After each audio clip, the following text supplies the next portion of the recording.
Mwenyekiti wa Taifa wa ACT Wazalendo Mheshimiwa Alhaji Othman Masoud Othman leo Alhamisi ya Julai 16 mwaka 2026 amejumuika na viongozi wa dini, siasa, jamii, serikali, wanafamilia, ndugu jamaa, waumini wengine wa Kiislamu pamoja na wananchi mbalimbali katika maziko ya marehemu Mzee Hamadi Abdallah Faki, mwanafamilia wa Mheshimiwa Othman.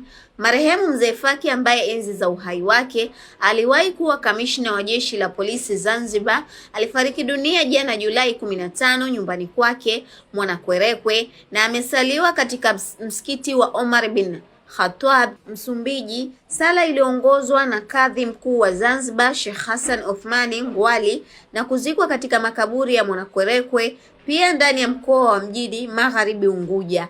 Awali, kabla ya sala hiyo, Mheshimiwa huyo alishiriki katika kisomo maalum cha hitima cha kumwombea marehemu huyo kilichofanyika hapo msikitini na kilichoongozwa na Sheikh Suleiman Isa. Mara baada ya maziko hayo, Alhaji alikutana na kutoa mkono wa pole kwa wanafamilia wenzake pamoja na ndugu jamaa na marafiki hapo nyumbani kwa Mwanakwerekwe, wilaya ya Mjini Unguja.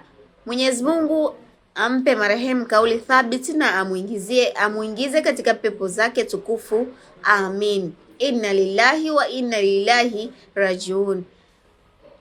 Pia Mheshimiwa Othman akiambatana na mke wake Mama Zainab Kombo Shaibu amewasili leo Unguja akitoka kisiwani Pemba mara baada ya kukamilisha vikao vyake maalum vya kuwashukuru na kutoa ufafanuzi kwa viongozi wa chama chake wa ngazi ya mkoa, majimbo na matawi juu ya tamko la pamoja la maridhiano ya kisiasa Zanzibar lililowasilishwa na kutiwa saini Julai 9 mwaka huu. Aisha Charles, Tifu TV.